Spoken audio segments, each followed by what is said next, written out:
కాల ప్రయాణంలోకి స్వాగతం. చరిత్ర, నిర్మాణ శైలి మరియు రహస్యం కలిసిన ప్రదేశానికి ఈరోజు మనం వచ్చాము. అదే మన ఛాయా సోమేశ్వర ఆలయం. ఈ ఆలయం తెలంగాణలో నల్గొండ జిల్లాలోని పానగల గ్రామంలో ఉంది. ఇది 11వ మరియు 12వ శతాబ్దంలో నిర్మించబడిన ఒక ప్రాచీన ఆలయం. దీని అద్భుతమైన నిర్మాణ శైలి మరియు సముద్రాయమైన శిల్పాలకు ప్రసిద్ధి చెందింది. కానీ దీంట్లో అసలైన ప్రత్యేకత ఏంటంటే శివలింగంపై ఎల్లప్పుడూ పడే విచిత్రమైన నీడ. దీన్ని ఛాయగా పిలుస్తారు. ఈ నీడ భక్తులకు మరియు పండితులకు కొన్ని శతాబ్దాలుగా ఆశ్చర్యపరిచింది.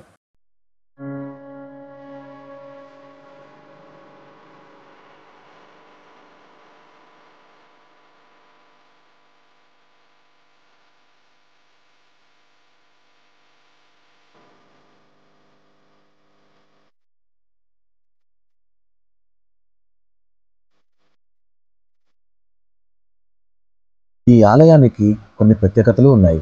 దాంట్లో మొదటిది త్రికూటాలయం.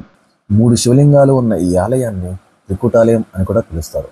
దాని నిర్మాణ వైభవం కంటే అతీతంగా ఛాయా సోమేశ్వర ఆలయం ఒక పవిత్ర స్థలం. శాంతి మరియు ప్రశాంత వాతావరణం అందిస్తుంది. భక్తుల ఆశీర్వాదాల కోసం, ధ్యానం చేయడానికి మరియు దైవంతో సంబంధం ఏర్పరచుకోవడానికి ఇక్కడికి తరలి వస్తారు.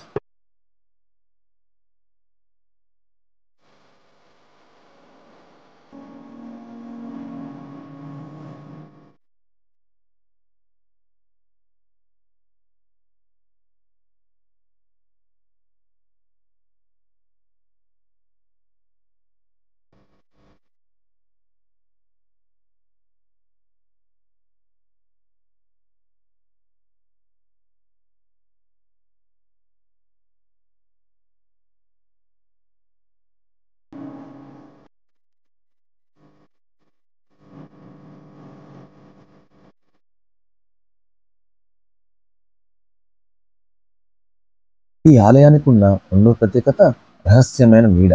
గర్భగుడిలోని శివలింగం మీద ఎల్లప్పుడూ ఒక నీడ పడుతూ ఉంటుంది. ఈ నీడ ఎక్కడి నుంచి వస్తుందో ఎవరికీ తెలియదు. ఇది ఆలయానికి చాలా ప్రసిద్ధిని తెచ్చింది. ఆలయం యొక్క ప్రత్యేకమైన రూపకల్పన మరియు స్తంభాల దృష్ట్యా ఈ మాయాజాలానికి దోహదపడవచ్చు.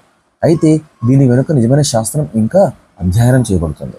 కొందరు దీనిని ఆలయం యొక్క సముద్రమైన రూపకల్పన మరియు కాంతి నీడల్లో పరస్పర చర్య ఫలితంగా భావిస్తారు. మరికొందరు దీనిని దైవిక జోక్యం మరియు ఆలయం యొక్క ఆధ్యాత్మిక ప్రాముఖ్యతను దర్శనంగా భావిస్తారు.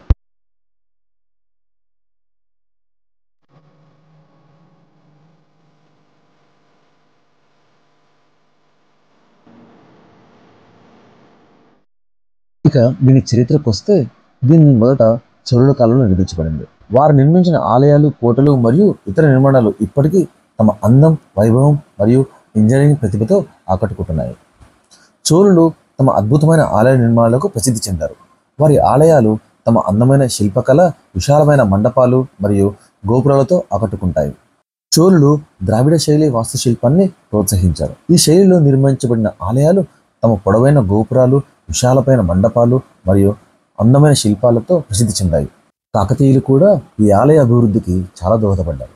కాకతీయులు తమ అద్భుతమైన కోటలు, ఆలయాలు మరియు నీటి నిర్మాణాలకు ప్రసిద్ధి చెందారు. వారి నిర్మాణాలు వారి సాంకేతిక నైపుణ్యం మరియు కళాత్మక ప్రతిభను ప్రదర్శిస్తాయి. పానగల్లు రాజధానిగా కుందూరు చోళులు క్రీస్తు శకం 1040 నుండి క్రీస్తు శకం 1290 వరకు నల్గొండ, మహబూబ్నగర్ మరియు ఖమ్మం జిల్లాల్లో విస్తరించిన రాజ్యంను పాలించారు. ఆ సమయంలో చుట్టుపక్కల భూములకు నీరు కావాలని ఉదయసముద్రపు చెరువును ఈ కుందూరు చోళులే తవ్వించారు. శ్రీ ఛాయా సోమేశ్వర స్వామి ఆలయం వీరి కాలంలో నిర్మితమైనది. ఈ దేవాలయాలు లభించిన ఒక శాసనము క్రీస్తు శకం 1290 కాకతీయ ప్రభుత్వ ప్రతాపరుద్రుడి పేరు ఈ శాసనములో కలదు. చోళులు మరియు కాకతీయులు తమ అద్భుతమైన వాస్తుశిల్పి కృషితో భారతదేశ చరిత్రలో తమ స్థానాన్ని సుస్థిరం చేసుకున్నారు. వారు నిర్మించిన నిర్మాణాలు ఇప్పటికీ ప్రజలను ఆకట్టుకుంటున్నాయి మరియు భారతదేశ వాస్తుశిల్పి చరిత్రలో ఒక ముఖ్యమైన అధ్యాయాన్ని సూచిస్తున్నాయి.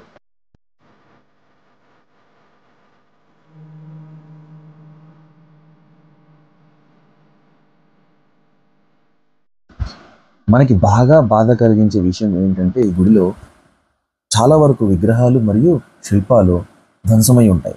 వీటికి గల కారణాలు ఏంటంటే, యుద్ధాల సమయంలో దేవాలయాలు మరియు విగ్రహాలకు విపరీతమైన నష్టం కలుగుతుంది. అవి ఒకటి దోపిడీ. యుద్ధాలు దోపిడీకి దారితీస్తాయి. దేవాలయాలు తరచుగా ధనవంతులుగా ఉండేవి కాబట్టి దోపిడీదారులకు లక్ష్యంగా మారేవి. కొన్నిసార్లు విజయవంతమైన సైన్యాలు ఓడిపోయిన రాజ్యాలు సాంస్కృతిక చిహ్నాలను నాశనం చేసేవారు. దేవాలయాలు ఈ చిహ్నాలలో ఒకటి. కొన్ని సందర్భాల్లో విజయవంతమైన సైన్యాలు తమ మతం కాకుండా వేరొక మతానికి చెందిన ప్రదేశాలను నాశనం చేసేవారు. ఈ నష్టం కేవలం భౌతికమే కాదు, భావోద్వేగపరమైన మరియు సాంస్కృతికంగా కూడా చాలా లోతైంది. భారతదేశ చరిత్రలో దేవాలయాల నాశనం ఒక దురదృష్టకరమైన వాస్తవం. ఈ నష్టాన్ని గుర్తుంచుకోవడం మరియు భవిష్యత్తులో ఇటువంటి నష్టాన్ని నివారించడానికి మనందరికీ బాధ్యత.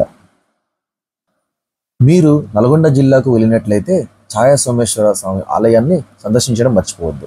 ఇది మీకు ఆధ్యాత్మిక అనుభవాన్ని మాత్రమే కాకుండా చారిత్రక మరియు సాంస్కృతిక అనుభవాన్ని కూడా ఇస్తుంది. ఛాయా సోమేశ్వర స్వామి ఆలయం కేవలం మతపరమైన ప్రాముఖ్యత కలిగిన ప్రదేశం మాత్రమే కాదు, నిర్మాణ ఇంజనీరింగ్ ఒక అద్భుతం. ఇక్కడ సముద్రమైన శిల్పాలు, గ్రాండ్ హాళ్ళు మరియు ప్రశాంత వాతావరణం నిజంగా అద్భుతమైన అనుభవాన్ని కలిగిస్తాయి. శ్రీ ఛాయా సోమేశ్వర స్వామి ఆలయానికి వచ్చి ఒక దైవిక వాతావరణంలో మునిగిపోండి. సముద్రాయకమైన వివరాలను అన్వేషించండి మరియు శాశ్వత నీడ యొక్క రహస్యాన్ని విప్పండి. ఇక సెలవు.